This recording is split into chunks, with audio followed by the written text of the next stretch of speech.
వారి కొడుకుగా బాలకృష్ణ గారు 100వ చిత్రం అన్ని విధాలుగా విజయవంతం కావాలని వచ్చిన పెద్దలందరూ కూడా మహామౌలే వేతించారు.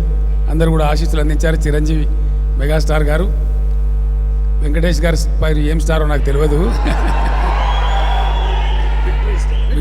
విక్టరీ వెంకటేష్ గారు, శంకర్ గారు వచ్చారు, దాసరి గారు, సరేసరి ఉన్నారు, రాఘవేంద్రరావు గారు, మహామౌలందరూ ఉన్నారు. ఇంతమంది దీవెనలతో సంగీతం శ్రీనివాసరావు గారు పెద్దలు, ఎన్టీఆర్ గారితోనే అనేక చిత్రాలు నిర్మించినటువంటి దర్శకులు వారు కూడా పెద్దలు కూడా వచ్చారు.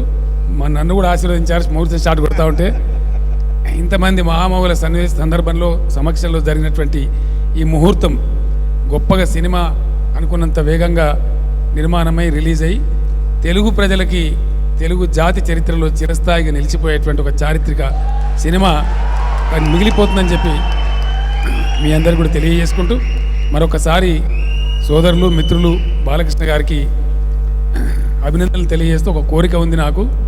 సినిమా పూర్తయిన తర్వాత మొట్టమొదటి బ్యాచ్లో నాకు కూడా సినిమా చూపెట్టాలని కోరుకుంటూ, ఎందుకంటే మన చరిత్రకు సంబంధించిన అంశం కాబట్టి నేను ఫ్యామిలీతో సహా వచ్చి చూస్తాను. మళ్ళీ చిరంజీవి గారు మేమంతా కలిసే చూడాలని.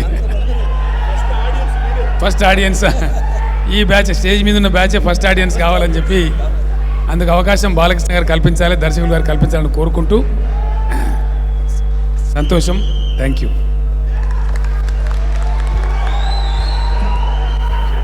ఎదుటోడితో పెట్టుకోవాలంటే ఉండాల్సింది బ్రాండ్ కాదు, ఇక్కడ దమ్ము టన్నులు ఉంది. ఇంకా చూస్తా